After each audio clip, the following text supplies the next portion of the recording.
नमस्कार सम्पूर्णमा स्वागत छ कार्यक्रम जर्नी टु पोलिटिक्समा। हामी कार्यक्रमको दोस्रो श्रृङ्खला लिएर तपाईँहरूमाझ आइसकेका छौँ। आफ्नो जीवनको कथा, यात्रा र राजनीतिक घटनाक्रम सुनाउने कार्यक्रम जर्नी टु पोलिटिक्समा आज हामीसँग हुनुहुन्छ नवलपुर क्षेत्र नम्बर 1बाट निर्वाचित सांसद राजन गौतम। राजनजी, स्वागत छ यहाँलाई कार्यक्रममा। तपाईँलाई पनि धन्यवाद छ। हामी सुरुवात कताबाट गरौँ भने, तपाईँ एउटा निर्वाचित सांसद, तपाईँको जीवनको बाल्यकाल, आज तपाईँ एउटा सङ्घीय सांसदको रूपमा हुनुहुन्छ, तपाईँको बाल्यकाल कस्तो थियो त्यहाँबाट सुरु गरौँ न। एकदमै सामान्य परिवारमा जन्मेको, नवलपुरमा अब एकजना किसान। अझ स्पेसल्ली भन्नुपर्दा त अब बुवाहरू पहिला सुकुम्बासी बस्तीमा हुनुहुन्थ्यो, त्यहाँ जन्मियौँ। अभावको बिचमा हुर्कियौँ भन्नु पऱ्यो। भनेपछि तपाईँको आफ्नो स्कुले जीवन आफ्नो गाउँठाउँमा नै भयो। अभावका बिच पनि तपाईँले आफ्नो स्कुल भनौँ न आफ्नै ठाउँमा त्यहाँ पढ्नुभयो, त्यहाँ बिताउनु भयो, होइन? मेरो प्राथमिक शिक्षा त्यहीँ रजरको ध्रुवज्योति प्रावि भन्ने एउटा सरकारी स्कुल थियो। हजुर। त्यहाँ चाहिँ त्यो टिफिनमा लिटो खाना दिन्थ्यो, लिटो खाने स्कुल भन्थ्यौँ कि हामी। त्यो प्राइमेरी स्कुल हो, बच्चाको बेलामा चाहिँ त्यो स्कुलमा 5 सम्म म त्यहाँ पढेँ। हजुर। राम्रो, अब एकदमै जेहनदार विद्यार्थीको रूपमा गनिन्थ्यो। सधैँ होल फर्स्ट त्यहाँ। स्कुलमा सधैँ तपाईँ सधैँ होल फर्स्ट। त्यस पछिको देवचुली मावि रजरमा मेरो शिक्षा त्यहाँबाट सुरु भयो। पछि त्यो ध्रुवज्योति र देवचुली फेरि मर्ज भयो पछि चाहिँ, प्रावि र त्यो माध्यमिक विद्यालय। अनि म देवचुलीमा चाहिँ 6 देखि 12 सम्म नै पढेँ। हाई स्कुल कम्प्लिटली देवचुली माविमा। एसएलसी पनि राम्रै भयो। एसएलसी पछि साइन्स पढ्न खोजेको थिएँ मैले। म डाक्टर बन्न चाहन्थेँ, अब राम्रै ट्यालेन्ट मान्छे, तर पारिवारिक अप्ठ्यारोले दिएन। अनि त्यही स्कुलमा चाहिँ 11-12 चाहिँ म्याथ एजुकेसन लिएर म्याथ पढेँ। भनेपछि तपाईँको आफ्नो स्कुले जीवन आफ्नै गाउँठाउँमा नै भयो। यो अभावको बिचमा पनि तपाईँले उच्च शिक्षासम्म त्यहीँ हासिल गर्नुभयो, होइन? एकदमै। अब त्यो सामान्य परिवारबाट मैले अघि नै भनिसकेँ। अब सानोमा 12 कक्षा पढ्दासम्म मेरो घरमा सामान्य चिया होटेल थियो कि। बुवा मम्मीले चिया पकाएर चिया बेच्नुहुन्थ्यो। फुर्सद हुँदा हामी पनि सघाउँथ्यौँ। मम्मीलाई भाँडासाँडा माझिदिनलाई सघाउँथ्यौँ, पढ्थ्यौँ। त्यो 12 सम्म चाहिँ त्यसरी नै यात्रा भयो। र म मेजर म्याथ लिएर पढेको। 12 पढ्दा नै म त्यो कलेजको टपर पनि, त्यति बेला 11-12 जिल्ला कलेज भनिन्थ्यो। अनि त्यही स्कुलको 9-10 को बच्चाहरू चाहिँ पढाउँथेँ मैले। विद्यार्थीहरू पढाएर ट्युसन रूपमा पढाउँथेँ। आफू पढ्दै पनि पढाउँदै पनि। त्यसपछि आफ्नो खर्च चाहिँ आफै निकाल्न थालेँ। अनि त्यसपछि 12 पछि लगत्तै अब स्कुलहरूमा पढाउन थाल्यो, बोर्डिङ स्कुलहरूमा। हजुर। तपाईँको समयमा हाई स्कुल पढ्दै गर्दा विभिन्न राजनीतिक दलका भातृ सङ्गठनहरू, राजनीतिक दलहरू थिए, राजनीतिक दलका विद्यार्थी सङ्गठनहरू पनि थिए। कुनै दिन यो विद्यार्थी सङ्गठनतिर लाग्ने या भनौँ न राजनीति गर्छु भन्ने त्यो स्कुल पढ्दा चाहिँ तपाईँमा आएन त्यो? एसएलसी दिँदाखेरि त थिएन। म अब एकदमै मैले अघि नै भनिसकेँ, अब ट्यालेन्ट स्टुडेन्टमै गनिन्थ्यो। हामीलाई पोलिटिक्सको मतलब हुन्थेन। हामीलाई को फर्स्ट को सेकेन्ड हुने भन्ने प्रतिस्पर्धा हुन्थ्यो त्यहाँ चाहिँ। अनि 12 सम्म नै त्यहाँ पढियो। त्यहाँ पढ्दासम्म चाहिँ अब 58 सालको एसएलसी हो। त्यति बेला राज्यमा सायद जनयुद्ध चाहिँ सुरु भइसकेको थियो। अनि त्यति बेला अलिकति त्रास पनि बढी थियो। हामी पढाइमै ध्यान दिन्थ्यौँ। उत्कर्षमै थियो, पढाइमै ध्यान दियौँ। 58 सालको मेरो एसएलसी। 60-61 मैले 12 कक्षा त्यहाँबाट पास गरेँ। त्यसपछि बालकुमारी कलेजमा बिएड म्याथ जोइन भएँ। जोइन मात्र भएँ है, क्याम्पस चाहिँ म गइनँ। भनेपछि तपाईँ हाई स्कुलसम्म पढ्दै गर्दा म भोलि कुनै दिन यो देशको एउटा सङ्घीय सांसद हुन्छु या राजनीतिज्ञ हुन्छु भन्ने तपाईँलाई त्यस्तो थियो या थिएन? होइन, यस्तो छ, मानसिकता भन्दा पनि म त्यति बेलासम्म चाहिँ मलाई त्यो पोलिटिक्समा आउँछु भन्ने थिएन। मलाई जब एसएलसी पछि म साइन्स पढ्न चाहन्थेँ, पढ्न पाइनँ। 11-12 म म्याथ पढेँ। म टिचर बन्छु, जुन फिल्डमा लाग्छु त्यहाँ पर्फेक्ट बन्छु भनेर चाहिँ म एकदमै पर्फेक्ट टिचर बन्ने प्लानमा थिएँ कि। अनि ट्युसनहरू पनि पढाउने, स्कुलहरू पनि पढाउने। अनि बालकुमारीमा ब्याचलर म्याथमा जोइन भएँ। म जोइन मात्र भएँ बिएड म्याथ, तर म पढ्न जान चाहिँ भ्याइनँ। कहिलेकाहीँ इक्जामको बेलामा फर्मसम भर्ने, सरहरूसँग नोट्सहरू लिन जाने, साथीहरूसँग नोट्सहरू लिन जाने मात्र हुन्थ्यो। भनेको फुल टाइम यता एकाडेमिक पढाउनतिर लाग्नुभयो? त्यहाँ कस्तो हुन्थ्यो भन्दा कलेज बिहानमा हुने। हजुर। अनि त्यो 9-10 का बच्चाहरू पनि बिहानमै ट्युसन पढ्न आउने। अब मलाई दुईवटा विकल्प थियो, मैले कलेज कन्टिन्यू गर्ने कि मैले ट्युसन पढाउने भन्ने थियो। म कलेज कन्टिन्यू गर्नको लागि पनि मलाई पैसा चाहिन्थ्यो नि, घरको अवस्था थिएन। म मुनि पनि दुईवटा भाइहरू थिए, तपाईँलाई अर्को पनि जिम्मेवारी थियो। म मुनि पनि दुईवटा भाइहरू थिए। अनि मैले चाहिँ अब कलेजलाई छोडिदिएँ, किनकि पढ्ने भन्ने कुरा त सेल्फ पनि पढ्न सकिन्छ भनेर। अनि मैले चाहिँ बिहानमा ट्युसन पढाउने, आफ्नो कलेज हाप्यो, बिहान बेलुका ट्युसन पढाउने। किनकि भन्दा 9-10 का बच्चाहरू त दिउँसो स्कुल जान्थे, उनीहरूलाई पढाउने बिहान बेलुका हो। अब मेरो कलेज नै बिहान हुने, अनि त्यसरी ब्याचलर पनि सकियो। यो म्याथमेटिक्स एकदमै गाह्रो विषय होइन, तपाईँलाई तपाईँको रुचिको विषय, तर हाम्रो जेनेरेसनले पनि यसलाई एकदमै म्याथमेटिक्स भनेपछि अलि हिसाबले पिसाब नै आउँछ भन्ने एउटा कहानी पनि छ नि होइन। तपाईँलाई स्कुल एटेन्ड नगरिकन, क्लास एटेन्ड नगरिकन नोट्सकै भरमा कतिको सहज भयो? होइन, म म्याथमा सानैबाट ट्यालेन्टै हो होइन। त्यसपछि ब्याचलर अलिकति गाह्रो, तपाईँले भने जस्तो साइन्स पछिको गाह्रो चाहिँ म्याथलाई मान्ने गर्थे विद्यार्थीहरूले चाहिँ। तैपनि आफूले अब नोट्सहरू हेर्ने, पढ्ने, साथीहरूको नोटहरू ल्याउने गर्दै गर्दा मलाई त्यति साह्रै गाह्रो त भएन ब्याचलर पास गर्न। त्यसपछि म राम्रै हिसाबले हजुरले ब्याचलर पास? राम्रै हिसाबले पास गरेँ ब्याचलर चाहिँ। त्यसपछि कलेजमा पनि त राजनीति हुन्थ्यो होइन? मैले भने नि, म राजनीतिमा चाहिँ जोडिएको थिइनँ। म आफ्नै चिन्ता थियो मलाई, मेरो परिवारको चिन्ता, मेरो अब मिसन थियो नि त। म डाक्टर बन्छु भनेको मान्छे, टिचर बने, योमा पनि पर्फेक्ट हुनुपर्छ भन्ने थियो। अनि म ट्युसन पढाउँदै गर्दा मलाई यति विश्वास छ कि मसँग पढेका विद्यार्थीहरू चाहिँ सन्तुष्ट हुन्थे। राजन सरसँग पढ्न पाए हुन्थ्यो भन्ने खालको एउटा माहौल चाहिँ क्रिएट भएको थियो कुनै बेला चाहिँ। हजुरको निर्वाचन क्षेत्रतिर घुम्दै जाँदा यहाँको विद्यार्थी भनेर चिनिने धेरै मानिसहरू मैले पनि भेटेको थिएँ। धेरैलाई आफ्नो गाउँठाउँमा ट्युसन पनि पढाउनु भयो होइन? एकदमै। मैले चाहिँ जुन कुरामा मलाई जिम्मेवारी आउँछ, म त्यो कुरामा चाहिँ एकदमै घनीभूत तरिकाले लाग्छु जिम्मेवारी पाएको कुरामा। त्यो बेला मलाई बच्चाहरूको चाहिँ अब भविष्यको जिम्मेवारी थियो नि त। उहाँहरूलाई म्याथमा पढाएर पास गराउनु पर्ने थियो। बच्चाहरूलाई चाहिँ त्यो लेभलले मेहनत गर्थेँ, मन पराउँथेँ, पास पनि हुन्थे बच्चाहरू। त्यसरी मेरो अब भनौँ न युवा अवस्था बित्यो। कलेजपछि त्यसपछि मास्टर्स गर्नको लागि मैले त्यहीँ सप्तगण्डकी नै रोजेँ, त्यहीँको। त्यहाँ पनि त्यस्तै भयो, कलेज चाहिँ जानु नभ्याउने अनि सेल्फ स्टडी गर्ने। गर्दै गर्दा मास्टर्स चाहिँ त्यहाँबाट पनि सकियो। मास्टर्स चाहिँ केमा गर्नुभयो? म एमएड जोइन गरेँ, पछि मैले त्यहीँबाट एमबिएसमा पास गरेँ, फाइनेन्समा। मलाई पछि के आयो भन्दा, जस्तै जब हामीले एजुकेसन पढ्यो, एजुकेसनलाई अलिकति फरक खालको दृष्टिकोणले हेर्ने त्यति बेला। एजुकेसन पढेर टिचरै हो भन्ने खालको हुने। अनि त्यति बेला अलिकति एमबिएस, मेरा साथीहरू धेरै चाहिँ कमर्स पढ्ने, मेरो कमर्सको ब्याकग्राउन्डै नभएको मान्छे, मलाई डिग्री चाहिँ कमर्समा गर्न रहर लाग्यो त्यति बेला। अनि पढौँ भने जस्तो अरू सब्जेक्टमा चाहिँ त्यो बेसबाटै पढ्नु पर्ने, तर एमबिएस चाहिँ ओपन थियो, जस्तो एजुकेसन पढेकोले पनि एमबिएस पढ्न पाउने भन्ने थियो।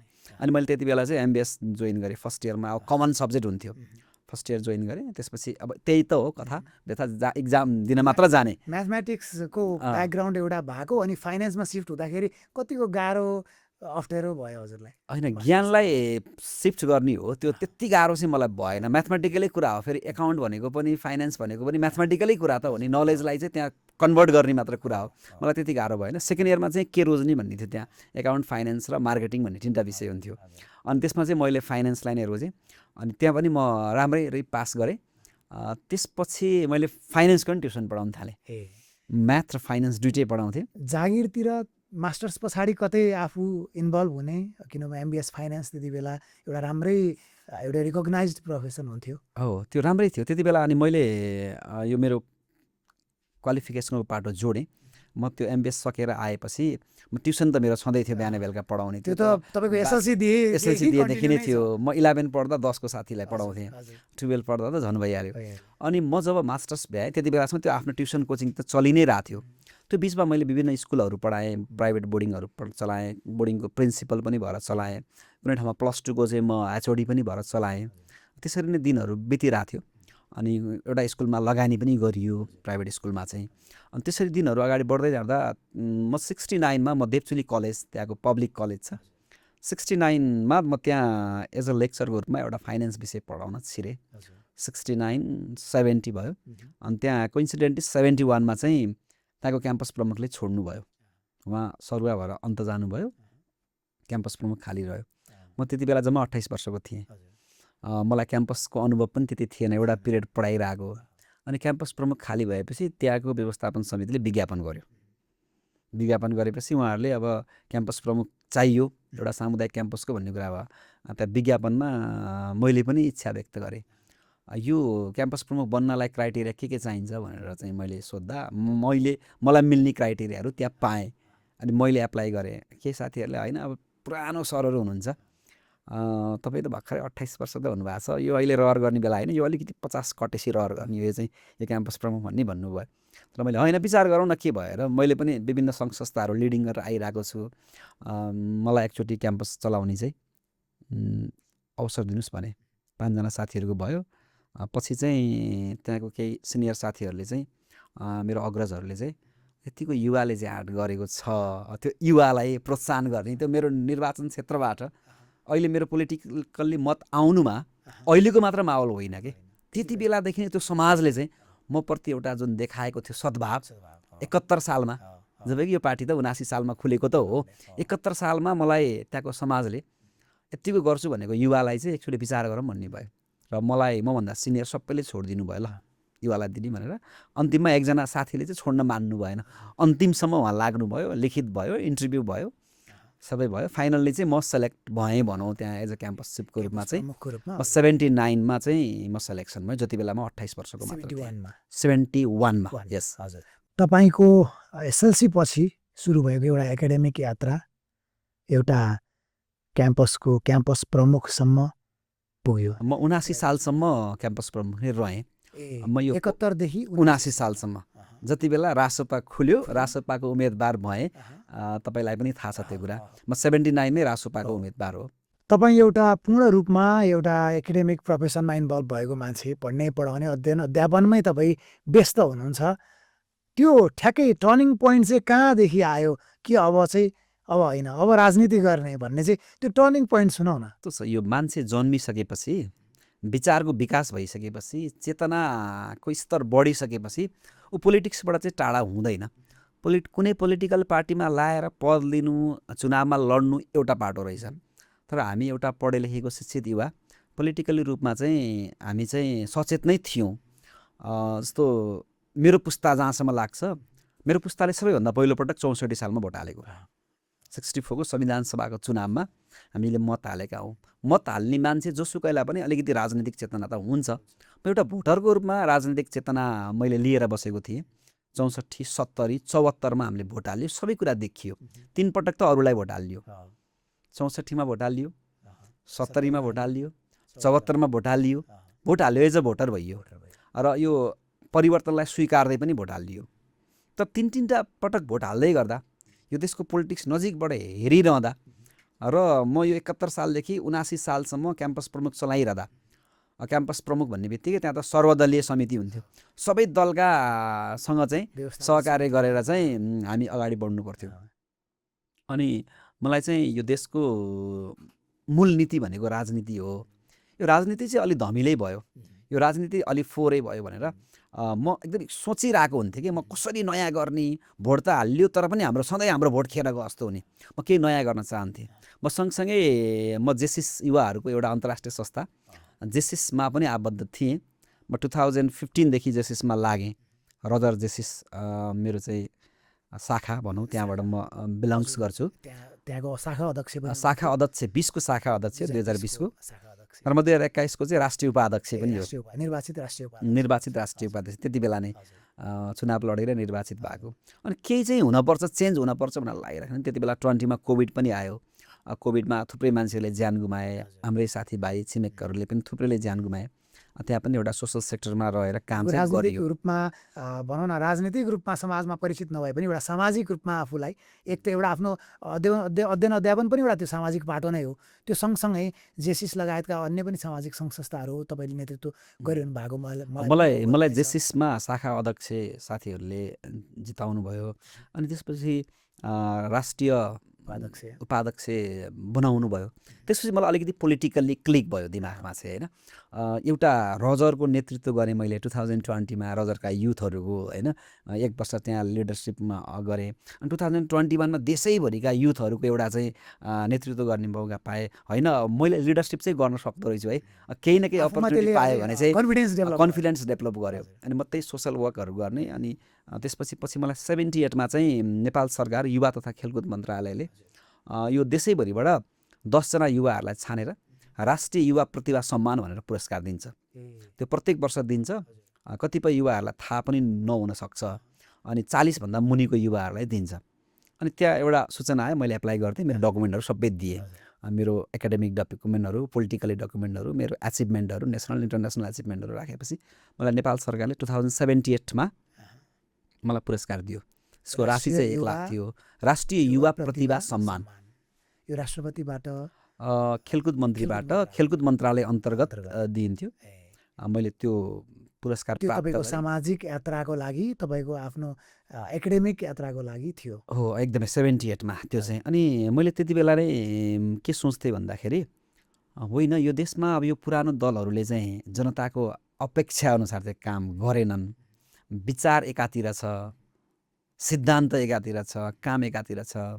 अनि चुनाव भनेको चाहिँ मन्त्री र प्रधानमन्त्री बन्ने मात्र प्रतिस्पर्धा भयो, देश बनाउने प्रतिस्पर्धा भएन, जनताको भावना बुझ्ने प्रतिस्पर्धा भएन होइन। कोही न कोही त आउनुपर्छ भनेर सोचिरहन्थेँ कि मैले। अनि मैले कहिलेकाहीँ के सोच्थेँ भन्दाखेरि होइन, 753वटा स्थानीय निकाय छ, सबैमा एक एकजना म जस्तो खोज्न पर्यो। मैले त्यति बेला कल्पना गर्थेँ कि एउटा म देवचुलीको भएँ, 752जना सबै साथीहरू खोजेर चाहिँ अगाडि बढ्नुपर्छ कि क्या हो भनेर। त्यो 78को फागुनतिर हो त्यो चाहिँ। अनि 79को स्थानीय तहको चुनावभन्दा अगाडि नै। अनि फेरि के थियो भन्दा त्यति बेला आँट गरे पनि पोलिटिक्समा त के हुन्थ्यो भन्दा हामीले देखेछौँ नि त, राजनीति गर्नलाई चाहिँ एकदमै धनीमनी हुनुपर्ने, गाडी घोडा हुनुपर्ने, पैसा चाहिने, चुनाव लड्नुपर्ने, त्यो आँट पनि गर्न सकिन्थेन कि। अनि एकातिर फेरि जागिर क्याम्पस प्रमुखको एउटा एकदमै रेस्पेक्टेड जिम्मेवारी पद नै थियो। सकिएन। 79को स्थानीय तहमा चाहिँ लडिएन भनौँ न, त्यहाँ अरूलाई नै सपोर्ट गरियो। अब जसलाई हामीले विश्वास गरियो पनि स्थानीय तहमै अहिलेको प्रधानमन्त्री लगायत श्रम संस्कृति पार्टीका सभापति होइन, र धनगढीमा गोपी एमालो 3 जना 79मै स्वतन्त्र उम्मेदवारी दिएर निर्वाचित हुनुभएको थियो। हो, त्यति बेला त्यसको नतिजा पछि चाहिँ तपाईँलाई लागेन कतै म पनि देवचुलीको चाहिँ? एकदमै सही कुरा गर्नुभयो। त्यति बेला नै जस्तो आँट चाहिँ गर्न सकिएन होइन। अब त्यो पोलिटिक्स पार्टीभन्दा बाहिरकोले जित्छ भनेर चाहिँ त्यो कल्पना पनि त्यति बेला गाह्रै थियो कि। जब बालेन हर्क र गोपीजीहरूले चाहिँ एउटा नतिजा आएर जुन रिजल्ट आयो, अनि ओहो होइन, नेपाली जनता अब परिवर्तनको पक्षमा छन्, अनि यो परिवर्तनको लहरलाई चाहिँ अब क्याच गर्नुपर्छ भनेर भन्दै गर्दा यता रासपा खुल्दै गर्दा मलाई एकदम के भन्छ नि, नेपाली उखानमा ढुङ्गा खोज्दा देउता मिले जस्तो भयो कि। 2079 असार सायद 27 गते, असार 23 गते, कति गते? 7 गते पार्टी स्थापना भयो। हजुर म त्यसको म त्यही भन्छु। म त्यति बेला म क्याम्पस प्रमुख पनि थिएँ। क्याम्पस प्रमुख भएको त 8 वर्ष भइसकेको थियो। म 71 सालदेखि एउटा चाहिँ 2 कार्यकाल खाइसकेको थिएँ। म पोलिटिकल साइन्स पढ्दै थिएँ। अनि पोलिटिकल साइन्स प्राइभेट यहाँ पोलिटिकल साइन्स टियुबाट पढिरहेको थिएँ। म सबै सकेर थेसिस लेख्दै थिएँ त्यति बेला। म काठमाडौँमा आएँ, त्यति बेला रासपा खुल्यो। अनि त्यो थेसिस लेख्ने क्रममा चाहिँ मलाई पनि अब रासपा जानुपर्छ भन्ने भयो। अनि म त्यति बेला सायद साउनको लास्ट विक थियो, ठ्याक्कै मलाई डेट चाहिँ याद भएन। अनि म पार्टी अफिसमा गएँ। त्यहाँ मलाई पार्टी अफिस पुरानो वनस्थली कि वनस्थलीभन्दा अगाडिको त्यहाँ गइयो। हाम्रो अहिलेको सम्माननीय सभामुखज्यू डिपी आर्याल र पार्टी सभापति रवि लामिछानेसँग भेट भयो उहाँहरूसँग। अनि मैले आफ्नो, म त्यति बेला बहालवालै क्याम्पस प्रमुख थिएँ, भेटेँ, उहाँहरूलाई बधाई दिएँ, यो पार्टी राम्रो गर्छ, म विश्वस्त छु, म पनि जोडिन चाहन्छु, म यस्तो यस्तो छ मेरो चाहिँ ब्याकग्राउन्ड भनिसकेपछि तपाईँ नवलपुर जानु, नवलपुर गएर त्यहाँ केही साथीहरू जोडी पनि सक्नु भएको छ, उहाँहरूलाई केही जिम्मेवारी पनि दिइसकेको छ भनेपछि म नवलपुर गएँ। त्यहाँको पुरानो साथीहरूसँग भेट भयो। त्यति बेला जिल्ला सभापति नरेश्वर लामिछाने हुनुहुन्थ्यो, उहाँ अहिले पनि हुनुहुन्छ नवलपुर जिल्लाको। उहाँलाई जिम्मेवारी जिल्लाको दिनुभएको रहेछ। म त्यहाँ गएँ, उहाँहरूसँग भेटघाट गरेर अनि अगाडि बढियो। मलाई एउटा मलाई सोध्न मन लाग्यो, जस्तो पहिलोपटक जति बेला तपाईँले पार्टी कार्यालय गएर रवि लामिछाने र डिपी अर्याललाई देख्नुभयो, तपाईँलाई लाग्थ्यो राष्ट्रिय स्वतन्त्र पार्टी आज यो स्थानमा आउँछ, या त्यो दुईटा अनुहार जसलाई तपाईँले त्यति बेला पार्टी कार्यालयमा देखिरहनु भएको थियो, त्यो अनुहारबाट परिवर्तन सम्भव छ भन्ने तपाईँ विश्वस्त हुनुहुन्थ्यो? मलाई त एकदमै रविजीको एकदमै कन्फिडेन्स र डिपी सरको शालीनता, यो दुईटा चिजले गर्दा नै पार्टी सफल भएको जस्तो लाग्छ। एउटा आत्मविश्वास, रविजीको आत्मविश्वास र डिपी सरको शालीनताले गर्दा नै म प्रभावित थिएँ त्यति बेला नै। पछि उता गइयो, पार्टी बनाउनु पनि लागि र 79 को मक्सिर 4 गते हुने निर्वाचनमा पार्टीको तर्फबाट प्राइमेरी इलेक्सन लडियो। फेरि तपाईँ भनौँ न, अब साउन भदौदेखि पार्टीमा लागिसकेपछि अब नलपुर गएर त्यहाँ सङ्गठनका लागि पनि काम गर्नुभयो, सङ्गठन निर्माणमा। त्यति बेलै माइन्ड मेकअप गरिसक्नु भएको थियो मङ्सिर 4 को लागि? त्यति बेला चाहिँ गरेको थिएँ, त्यति बेला चाहिँ गरिसकेको थिएँ। मलाई किन भन्दा धेरै कुराहरूले मेरो हिट गरिरहेको थियो कि मेरो दिमागमा। मलाई रजर जेसिसमा रजरका साथीहरूले प्रमोट गर्नु, नेसनल जेसिसमा म उपाध्यक्ष हुनु, राष्ट्रले मलाई सम्मान गर्नु। अब म चाहिँ त्यो निर्वाचन क्षेत्रबाट चाहिँ क्याम्पस प्रमुख, त्यो समाजले त्यो भइसकेपछि म चाहिँ अब चाहिँ अगाडि बढ्न सक्छु भन्ने लाग्थ्यो। र त्यति बेला मेरो प्रतिस्पर्धी शशाङ्क कोइराला हुनुहुन्थ्यो, र जो पटक पटक सोही क्षेत्रबाट निर्वाचित भइसक्नु भएको। सायद तपाईँको क्षेत्रमा तपाईँले पनि कुनै समयमा भोट पनि हाल्नुभयो होला? उहाँहरू चौथो पटक प्रतिस्पर्धामा मसँग हुनुहुन्थ्यो, 3 पटक जितिसक्नु भएको थियो। तपाईँलाई त्यो हिम्मत होइन, त्यति बेला म डाक्टर शशाङ्क कोइराला जुन पार्टीको चाहिँ तपाईँको अब नेपाली काङ्ग्रेसको संस्थापक होइन, स्वर्गीय बिपी कोइरालाको पुत्र, पार्टीमा एकदमै ठुलो प्रभाव राख्ने एउटा नेता, उहाँसँग तपाईँ चुनावमा प्रतिस्पर्धा गर्ने त्यो तपाईँलाई लाग्थ्यो त्यसले परिणाम निस्किन्छ? होइन, मैले त शशाङ्क प्रतिस्पर्धामा आउनुहुन्छ वा आउनुहुन्न भनेर म रासोपा जोइन गरेँ आएन। मैले त्यति बेलाका पार्टी सभापति शेरबहादुर देउवा आए पनि मेरो निर्वाचन क्षेत्रबाट म उम्मेदवारी दिन्छु नै भनेर मैले घोषणा गरेको थिएँ। त्यो कारणले गर्दा मलाई प्रतिस्पर्धी को थियो थाहा थिएन। तर मलाई एउटा चिजको डर चाहिँ के थियो भन्दा, उहाँले खुलेआम यति खर्च गरे भनेर भनिरहँदा त्यो पैसासँग चाहिँ म लड्न सक्थिनँ, जनताको विश्वाससँग चाहिँ लड्न सक्थेँ, तर पैसासँग लड्न सक्थिनँ। म जब मलाई टिकट दिएपछि म लड्ने घोषणा गरेँ। कुरामा एकछिन गरौँ न, जस्तो टिकट चाहिँ कसरी वितरण भयो 79मा रासोपाको? त्यहाँ आकाङ्क्षी त राजन गौतम मात्रै पक्कै हुनुहुन्थ्यो? अरू पनि हुनुहुन्थ्यो, त्यहाँ त दिएको होइन, मैले लिएको। कसरी? त्यति बेला थुप्रै साथीहरू हुनुहुन्थ्यो। सुरुमा 9 जना जतिले एप्लाई गर्नुभयो। दोस्रो स्टेजमा चाहिँ प्राइमेरी इलेक्सनमा 3 जना जानुभयो साथीहरू। 3 जना मध्येमा प्राइमेरी इलेक्सन भयो। मैले चाहिँ 379 भोट लिएर आएँ। मेरो 2 जना साथीहरूले 58 र 54 भोट लिएर आउनुभयो र मैले टिकट प्राइमेरी इलेक्सनबाट प्राप्त गरेको। त्यति बेला पार्टीले दिएको भन्दा पनि हामीले लिएको भन्नुपर्छ। त्यति बेला चुनाव आयो र त्यति बेला टिकट लिँदै गर्दा मलाई धेरैले गाली गरे। धेरै भन्नाले अब आफ्ना शुभचिन्तक, फेरि शुभचिन्तक, केही शुभचिन्तकहरूले फेरि ऊ पनि दिनुभयो, प्रोत्साहन पनि गर्नुभयो। त्यहाँ कि त मूर्ख भइस्, यस्तो राम्रो जागिर क्याम्पस प्रमुख छोडेर अब शशाङ्कसँग लड्न, बिपीको छोरोसँग भिड्न कति भोट 100, 200, 500 भोट भनेर अनुमान गर्ने, गाली गर्ने हुनुहुन्थ्यो। केहीले चाहिँ होइन, आँट त कसै न कसैले गर्नै पर्छ कसै न कसैले आँट, तैँले गरिस् ठिक छ, राम्रो छ, प्रयास गर्नुपर्छ, योचोटि जे होला भनेर चाहिँ भन्नुहुन्थ्यो। र मलाई फेरि के विश्वास थियो भन्दा, 79मा बालेन, हर्ग र गोपीजीहरूले जसरी एउटा मतको एउटा बाढी ल्याउनु भएको थियो, मलाई के लाग्थ्यो भन्दाखेरि जितियो भने चाहिँ सामान्य मतले जितिन्न र हारियो भने पनि फेरि सामान्य मतले हारिन्न। यदि साँच्चै नवलपुरका जनता 79मै चेन्ज हुनुभएको भने खत्रै मत ल्याएर जिताइदिनुहुन्छ। चेन्जै हुन नखोज्नु भएको, मलाई नयाँको रूपमा हेर्नु भयो भने मैले कम मत ल्याउँछु भनेर मैले सोचेको थिएँ, तर एकदमै मार्जिन त्यति कम हुन्छ भनेर सोचेको थिइनँ। जब नतिजा आयो, चुनाव कतिको तपाईँलाई चुनौतीपूर्ण थियो त्यो चुनावी क्याम्पेनहरू? किनभने तपाईँ त एउटा मध्यम एउटा परिवारबाट सङ्घर्ष गरेर एउटा स्थापित एउटा समाजमा स्थापित हुनुभएको, तपाईँसँग एउटा आफूसँग थियो त आफ्नो एउटा अनुभव, एउटा एकाडेमिक एउटा पृष्ठभूमि, केही आफ्ना शुभचिन्तकका साथ, त्योभन्दा बाहेक त जुन हाम्रो मनी मसल्स भन्छ नि होइन, यो त केही पनि थिएन। पक्कै पनि मेरो निर्वाचन क्षेत्रमा 52वटा वडा, हजुर, 4वटा पालिकाको, देवचुली, गैँडाकोट, कावासोती र बुलिङटार। त्यति बेला हामीसँग जम्मा 17 दिन मात्र समय थियो। अघिल्लो निर्वाचनमा 17 दिन मात्र समय थियो र 17 दिनमध्ये मेरो 6वटा वडा बुलिङटारको अलिक दुर्गममा विकटमा पहाडतिर पर्ने 46वटा वार्ड तल पर्ने। अनि के सोच्यो भन्दा सबै ठाउँमा जान भ्याइँदैन।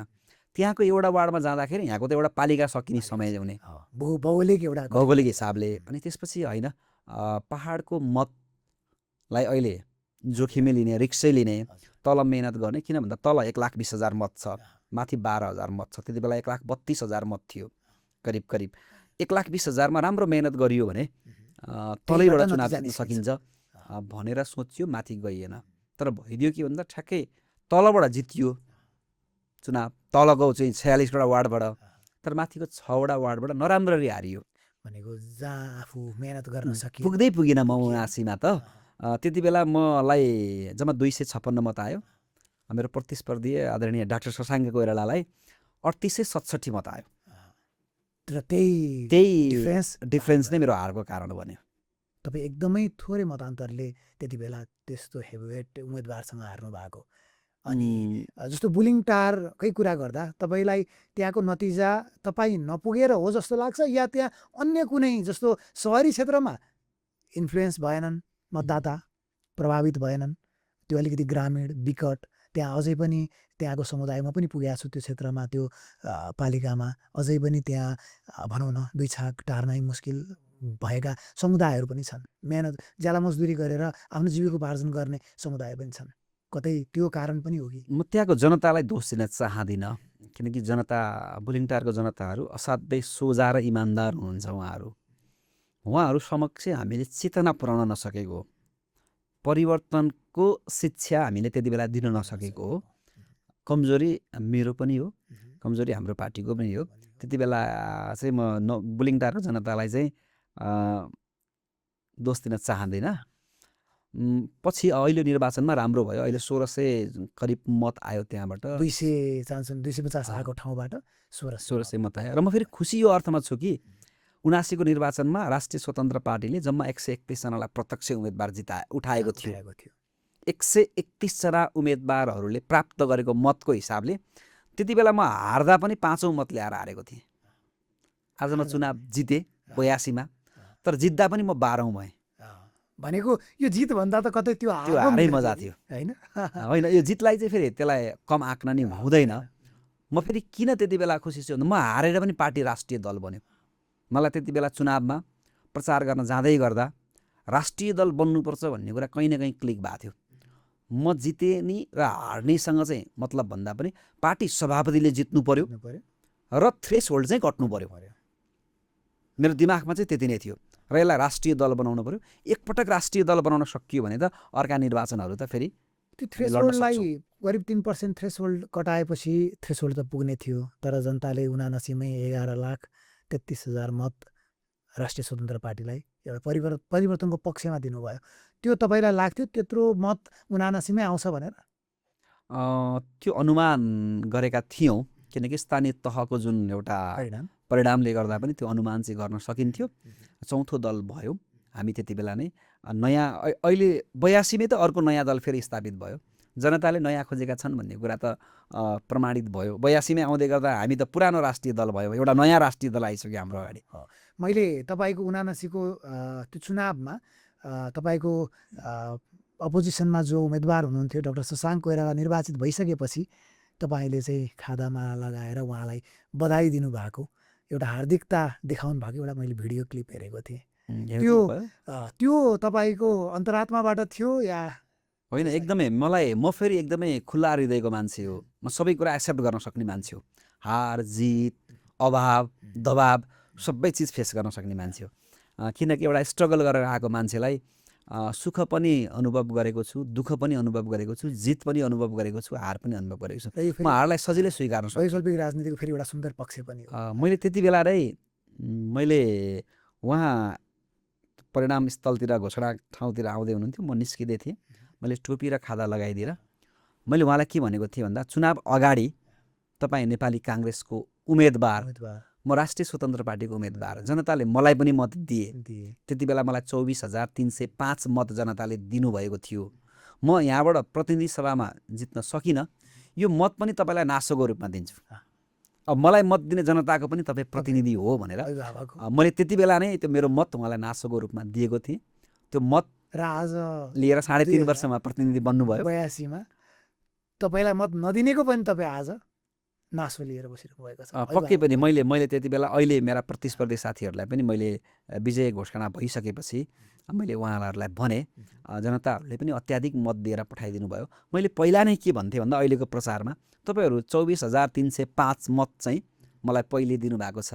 मेरो अनुरोध एकजना भोट दिनेले एकजना भोट नदिनेलाई चाहिँ भोट हाल्नको लागि अनुरोध गरिदिनुहोस्, कन्भिन्स गरिदिनुहोस् भनेको ठ्याक्कै भने जस्तो भयो। त्योभन्दा पनि बढी आयो। कति थियो तपाईँको मत? मेरो यो पटकको मत चाहिँ 50,945 मत थियो। 50,000 धेरै ठुलो मतान्तर, धेरै ठुलो मत परिणाम यहाँले पाउनु भएको छ। यसलाई मतको मात्र भन्दा नि धेरै ठुलो जिम्मेवारी पाएको छु भनेर मैले बुझ्छु। यो मत मात्र होइन, जनताले दिएको जिम्मेवारी हो। तपाईँ 2079मा निर्वाचित हुनु भएन। त्यति बेला 131 जना तपाईँले भनिसक्नुभयो राष्ट्रिय स्वतन्त्र पार्टीका उम्मेदवार हुनुहुन्थ्यो। सायद प्रत्यक्षमा त्यति बेला रासोपाको 7 जनाले चुनाव जित्नु भएको थियो।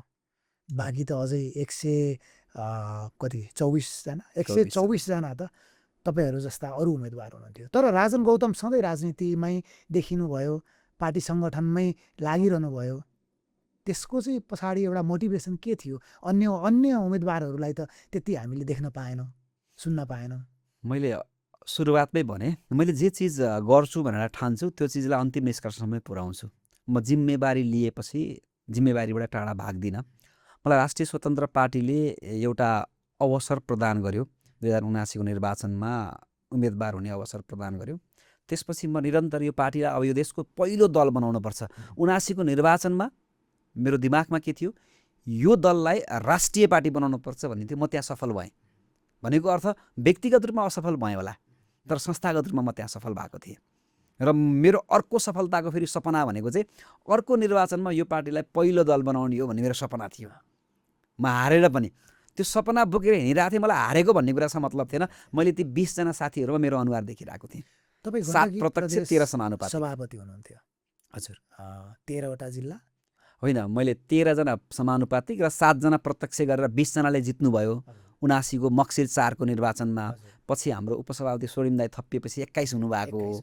मैले भनेको त्यो 20 जनामा मैले मेरो अनुहार देखेर हिँडिरहेको थिएँ कि मैले मेरो अनुहार देखेर हिँडिरहेको थिएँ। अब मैले जुन ठानेको थिएँ यो पार्टी राष्ट्रिय पार्टी बन्यो, अर्को चुनावमा चाहिँ यो पार्टीलाई पहिलो पार्टी बनाउने हो भनेर मैले मेहनत। त्यसको लागि के गर्ने त भन्दै गर्दा मक्सिरमा निर्वाचन भयो, माघमा चाहिँ प्रदेश कमिटी गठन गर्ने भन्ने भयो। विस्तारित बैठकहरू भयो, किनभने पार्टी बल्ल पार्टी फर्मेसन गयो। अनि मैले त्यहाँ गण्डकी प्रदेशको सभापतिको जिम्मेवारी मैले पाएँ। 79को माघमा जिम्मेवारी पाएँ र मेरो निर्वाचन क्षेत्रको मेरो जिम्मेवारीको प्रदेशको जिम्मेवारीको भित्र रहेका 11वटा जिल्लाहरू, 85वटा पालिकाहरू र 759वटा वडाहरू मेरो जिम्मेवारीमा थियो। र म प्रत्येक दिन म घरभन्दा बढी फिल्डमा हुन्थेँ। कहाँ वडा अधिवेशन छ, कहाँ नगर अधिवेशन छ, कहाँ जिल्ला अधिवेशन छ, कुन ठाउँमा पार्टी प्रवेश कार्यक्रम छ भनेर म यो 3.5 वर्षको दौरानमा म त्यही ठाउँमा सङ्गठन बनाउनको लागि नै हिँडिरहेँ, दौडिरहेँ। बिचमा पार्टी सभापतिको मुद्दा जुन यो सहकारीको मुद्दा आयो, त्यसले कतै पार्टी लर्खराउँछ कि भन्ने पनि एउटा कन्डिसन पुगिसकेको थियो। तपाईँलाई भनौँ न पार्टी सभापति जसको अनुहार हेरेर जोप्रति चाहिँ आशा एउटा भनौँ न भरोसा उहाँले चाहिँ देश बनाउनुहुन्छ है भन्ने एउटा भरोसा लिएर पार्टीमा जानुभएको, उहाँलाई नै राज्यले तपाईँहरूको भाषामा प्रतिशोध भनौँ होइन, त्यो प्रतिशोध साधेर भित्र राख्दै गर्दा अब चाहिँ त्यो बन्दैन कि अब पार्टी बन्दैन कि भन्ने कुनै दिन आएन? मलाई चाहिँ त्यस्तो आएन। मलाई के विश्वास थियो भन्दा पार्टी सभापति निर्दोष हुनुहुन्छ। पार्टी सभापतिको 79 सालको निर्वाचनको लोकप्रियता पार्टीको लोकप्रियताबाट डराएकाहरूले त्यति बेलै सोचिसकेका थिए कि 79को निर्वाचन भनेको हाम्रो अन्तिम निर्वाचन हो भनेर धेरैले सोचिसकेका थिए। अब के प्रतिस्पर्धीलाई सक्नु पर्यो कि आफू सकिनु पर्यो र प्रतिस्पर्धी मेरो पार्टी सभापतिलाई सक्नको लागि अनेक षड्यन्त्रहरू बुनियो। हिरासत त कति राखियो 84 दिनसम्म त कास्की जिल्ला प्रहरीमै राखियो। स्वयं मैले त्यहाँ नेतृत्व गरेर चाहिँ 84 दिनसम्मको चाहिँ एक प्रकारको आन्दोलन, सभापतिमाथि भएको प्रतिशोध विरुद्धको आन्दोलन, राजनीतिक प्रतिशोध विरुद्धको आन्दोलनमा हामी खट्यौँ। र मलाई कहिले पनि यो कन्फिडेन्ट डाउन भएन कि मेरो पार्टी सकिन्छ भन्ने कुरा। किन भएन भन्दा पार्टी सभापतिबाट हामीले धेरै कुरा सिकिसकेका थियौँ, पार्टी सभापतिबाट हामीले धेरै कुरा लिइसकेका थियौँ। यानि कि पार्टी सभापतिले यो चिजको निर्माण गरिदिइसक्नु भएको थियो कि अब राष्ट्रिय स्वतन्त्र पार्टी यो देशको पहिलो पार्टी बन्छ, यो देशको ठुलो पार्टी बन्छ भनेर उहाँले त्यो खालको वातावरण चाहिँ बनाइसक्नु भएको थियो। र हामी जस्तोसुकै परिस्थितिमा पनि, म मात्र भन्दिनँ, केही साथीहरू हामी छौँ, जस्तोसुकै परिस्थितिमा पार्टी उचाइमा पुग्दा, पार्टी डाउन हुँदा पनि 30 साल झैँ उभिएर बस्ने साथीहरू हामी केही छौँ। हामी 30 साल झैँ बनेर उभियौँ र पार्टीलाई जोगाएर राख्यौँ, पार्टी सभापतिको राजनैतिक प्रतिशोधको विरुद्ध लड्यौँ, सङ्गठन बनाउन लाग्यौँ र आज यो नतिजा प्राप्त भएको छ। जस्तो पार्टीको सभापतिलाई, एउटा मूल नेतृत्वलाई राज्यको तर्फबाट सङ्गठित अपराध, सम्पत्ति शुद्धिकरणका जस्ता मुद्दा लाग्दै गर्दा होइन, र उहाँको त्यही राजनीतिक प्रतिशोध भयो भनेर त्यो आन्दोलनमा जानुपर्ने परिस्थिति जुन तपाईँहरूको पार्टीलाई, सङ्गठनलाई बनिरहेको थियो, त्यो कतै नैतिक रूपमा फेरि तपाईँलाई अलिक अनुचित हो कि जस्तो लागेको थियो या थिएन कुनै समयमा? होइन, मलाई त त्यस्तो कहिले पनि लागेन। किन भन्दा प्रमाण छ भनेर भन्नेहरूले प्रमाण देखाउन नसकिरहेको अवस्था, तारिक धाइरहेको अवस्था, एउटा मात्र ठाउँमा नभएर 5-5 ठाउँमा मुद्दा जाहेर दर्ता गर्न लगाएर दुःख दिएको नियति त स्पष्ट छ। र त्यही दुःख दिएको कारणले गर्दा आज उहाँहरूको स्थान कहाँ पुग्यो हेरौँ न। अहिले बढालिन पर्यो, अन्याय गरेको फल हो नि यो त उहाँहरूले। तर आज पनि पार्टी सभापति यत्रो 182 जना आफ्नो सांसद पार्टीमा ल्याउनु भयो, प्रधानमन्त्री एकलौटी सरकार पार्टीको बन्यो, तर पनि आजको दिनसम्म पनि उहाँले त्यो मुद्दाबाट चाहिँ मुक्ति पाउनु भएन, किन होला? त्यो त कानुनी गाँठाहरू धेरै गाँठो बनाएर राखेका छन्। पुराना राजनीतिक दलका नेताहरूले यी कानुनका गाँठाहरू र लुपहोलहरू चाहिँ धेरै प्रयोग गर्न जानेका छन्। तिनै कानुनी गाँठाहरू र कानुनी छिद्रताहरूलाई प्रयोग गरेर पार्टी सभापतिलाई दुःख दिएको नियत त स्पष्ट छ। अब पार्टी सभापति स्वयं पनि त्यो कुरामा विज्ञ हुनुहुन्छ। यो गाँठो फुक्छ जस्तो लाग्छ? यो त अन्याय भएको फुक्छ, अलिक समय लाग्ने मात्र हो।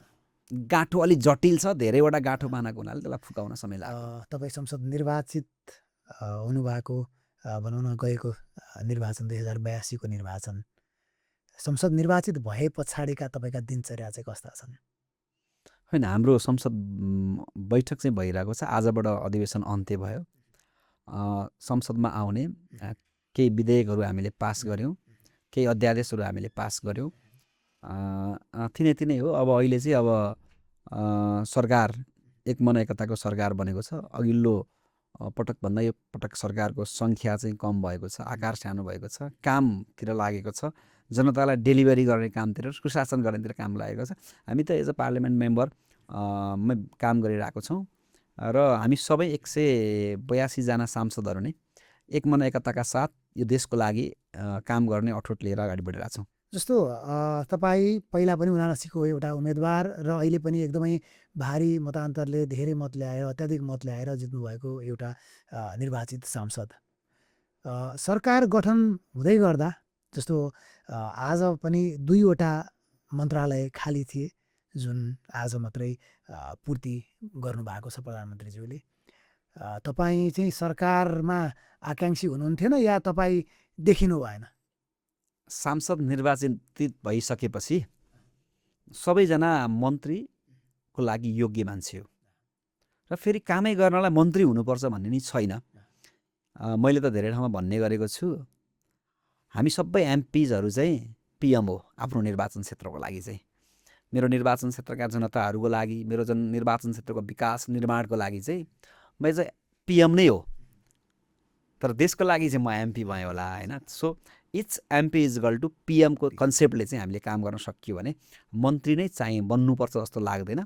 केही साथीहरूले चाहिँ चित्त दुखाइरहनु भएको छ भन्ने सुन्नमा आउँछ नि मिडियातिर कताकति। होइन, चित्त त किन दुखाउनु पर्यो र? काम गर्ने हुटुटी भयो भने मन्त्रीले भन्दा पनि सांसदले धेरै काम गर्न सक्छ जस्तो लाग्छ मलाई चाहिँ। अहिले तपाईँ निर्वाचित भएर आइसके पछाडि र सरकार गठन भएको पनि करिब 2 हप्ता पुरा भइसकेको छ होइन। त्यो दौरानमा पनि काम गर्न सकिन्छ कि सकिँदैन भन्ने कुरा त तपाईँले पनि अनुभूत पनि गर्नुभयो होला। के लाग्छ, सहज छ? काम गर्न सकिन्छ, अवरोधहरू चाहिँ पक्कै हुन्छन्। त्यो अवरोधहरू चाहिँ छिचोल्दै कठिनाइहरूलाई चाहिँ छिचोल्दै हामी अगाडि बढ्नुपर्ने छ र पहिलो कुरो हामी बिचमै युनाइटेड हुनु आवश्यक छ। अब एउटा पार्टी ठुलो भयो, हामी भित्रै चलखेलका सम्भावनाहरू हुन सक्छन्। यो अर्थमा चाहिँ राष्ट्रिय स्वतन्त्र पार्टीका साथीहरू सबै एक ढिक्का भएर यो देशको लागि पार्टीले सही गर्नुहुन्छ, पार्टी सभापतिले सही गर्नुहुन्छ, प्रधानमन्त्रीले सही गर्दै हुनुहुन्छ भन्ने कुराहरू लिएर अगाडि बढ्नु पऱ्यो। म नै हुन्छु भनेर मैले मन्त्री पाइनँ भन्ने, मैले यो पाइनँ भनेर हामी चाहिँ दुखेसो गऱ्यौँ भने त फेरि देश चाहिँ कसले बनाउँछ र? त्यही भएर जो बन्दा पनि मै बनेछु भनेर चाहिँ सोचेर अगाडि बढ्नुपर्छ। 5 वर्ष यो सरकार जान्छ, पक्कै पनि रासोपाको सरकार 5 वर्ष जान्छ। 5 वर्ष जान्छ। मन्त्रीहरूको चाहिँ अलि टुङ्गो भएन होइन? 5 वर्ष जाने कुरामा 15 दिनमै 12-13 दिनमै एकजना मन्त्री त बहिर्गमन भइसक्यो। मन्त्री मात्र होइन, अब सांसदहरूमाथि पनि प्रश्न उठे र त्यो प्रश्नहरू प्रमाणित भएको खण्डमा जसको पनि राइट टु रिकल चाहिँ हुनसक्छ। भनेको अब गल्ती गर्ने छुट, सानोभन्दा सानो गल्ती गर्ने छुट कसैलाई पनि छैन। गल्ती गरेको प्रमाणित भएमा सबैलाई राइट टु रिकल नै हुन्छ। यो स्ट्यान्ड लिने चाहिँ पार्टी सभापति हुनुहुन्छ कि तपाईँको प्रधानमन्त्री? दुवैजनाको सरसल्लाहमा हो। सिफारिस सभापतिको अस्तिको पटक, अनुमोदन प्रधानमन्त्रीको। भनेपछि एकदमै सुशासनतर्फ एकदमै। मैले धेरै ठाउँमा भन्ने गर्छु कि रवि र बालेनको चाहिँ कम्बिनेसन के हो भनेर सोध्छन् मलाई कहिलेकाहीँ। रवि हाइड्रोजन हो, बालेन अक्सिजन हो भन्छु कि मैले। यो देशमा चाहिँ परिवर्तनको पानी पर्नको लागि चाहिँ रवि मात्र पनि सम्भव छैन, बालेन मात्र पनि सम्भव छैन। किनकि पानी भनेको H2O हो नि त। रवि लामिछाने हाइड्रोजन र बालेन शाह अक्सिजन भएर नै यो देशमा परिवर्तनको पानी परेको, बाढी आएको। अब हामी कार्यक्रमको अन्त्यतिर छौँ। तपाईँ निर्वाचित भएर आउनुभएका त्यहाँका मतदातालाई र आम जनतालाई के भन्न चाहनुहुन्छ? म सबभन्दा पहिला त मलाई निर्वाचनमा मतदान दिने जनताहरूलाई तपाईँको यो कार्यक्रम मार्फत धेरै धेरै धन्यवाद व्यक्त गर्न चाहन्छु।